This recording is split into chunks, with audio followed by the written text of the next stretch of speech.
Ini di usia kemerdekaan 78 tahun, kok sama ya? 7,8 ribu triliun utang yang dimiliki oleh Indonesia. Itu berarti setiap warga negara Indonesia menanggung utang sebesar 28 juta rupiah. Yeay. Tapi ini bukan hadiah. Sedihnya lagi karena kekayaan yang ada di Indonesia ternyata dikuasai oleh 1% orang terkaya di Indonesia sebesar 46,6 total kekayaan penduduk dewasa tanah air yang mereka kuasai. Ini laporan dari Global Wealth Report di tahun 2018. Ada lagi 10% orang terkaya itu ternyata menguasai 75,3% total kekayaan Indonesia. Itu berarti pembangunan di Indonesia hanya dikuasai oleh segelintir manusia. Belum lagi kalau kita bicara tentang penguasaan tanah, tidak kalah parahnya. Mau tahu datanya? Di tahun 2022 lalu, ini menurut Wakil Ketua Komisi 2 DPR RI, Saan Mustofa, ada 68% tanah di Indonesia dikuasai 1% kelompok penguasa dan korporasi yang besar. Bahkan ada satu korporasi yang menguasai, tahu nggak berapa? 123,591 hektar. Tahu? Ini hampir lipat 2 dari luas wilayah DKI Jakarta.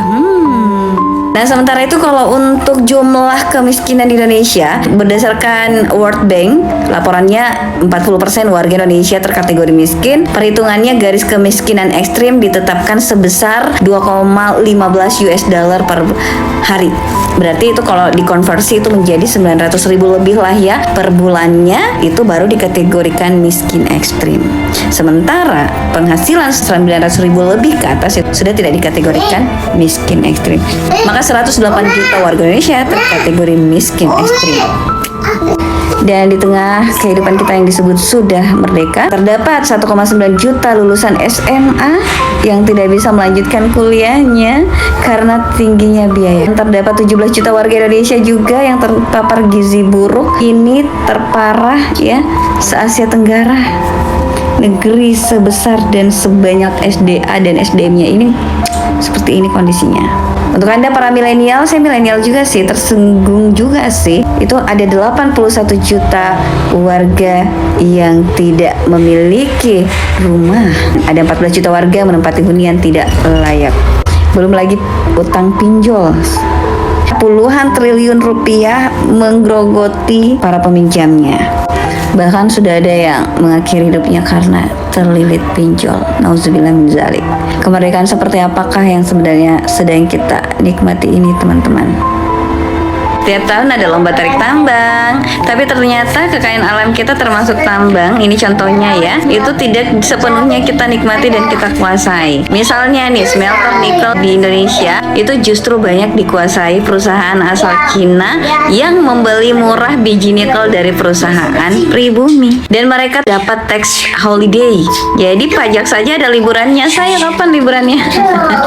Selama 30 tahun tax holiday-nya diperkirakan Indonesia tekor sebesar 32 triliun rupiah. Itu belum termasuk kerugian kerusakan alamnya sekitar smelter nikel, dan masih banyak lagi masalah lainnya yang tidak bisa kita runut satu per satu di sini ya. Ini curhatan emak-emak saja sih. Kita sampailah pada kesimpulan bahwa bisakah kita dikatakan kayak kufur nikmat gitu loh kalau kita udah merdeka tapi mencari kekurangan.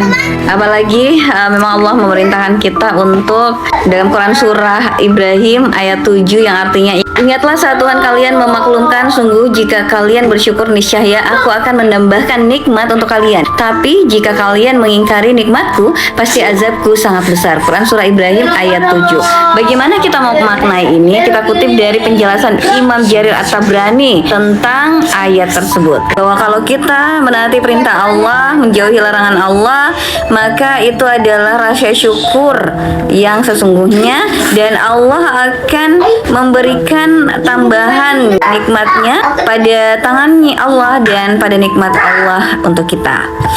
Jadi salah satu cara kita menikmati dan mensyukuri kemerdekaan adalah ketaatan kepada Allah Subhanahu wa taala. Pertanyaan, sudahkah hari ini kita menjadikan aturan Allah, syariah Allah sebagai pengatur kita secara komprehensif? Kalau dalam bahasa Al-Qur'an secara kafah, tanyakan belum.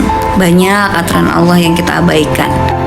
Jangan sampai kita disinggung oleh Allah Subhanahu wa taala dalam Quran surah An-Nahl ayat 112 terkait dengan rasa tidak syukur atas nikmat kemerdekaan, yang artinya Allah telah membuat suatu perumpamaan dengan sebuah negeri yang dulunya aman dan tentram. Rezekinya datang kepada mereka berlimpah ruah dari segenap tempat, namun kedudukannya mengingkari nikmat-nikmat Allah. Karena itu Allah menimpakan kepada mereka pakaian kelaparan dan ketakutan karena dosa-dosa yang selalu mereka perbuat. Nauzubillah min dzalik. Di hari kemerdekaan ini kita merenung, mudah-mudahan menjadi jalan kita untuk syukur nikmat kemerdekaan dengan cara semakin taat pada aturan Allah. Baik teman-teman, sampai di sini dulu. Assalamualaikum. Maaf ya banyak background sound yang datang dari para bocil. Thank you, dadah.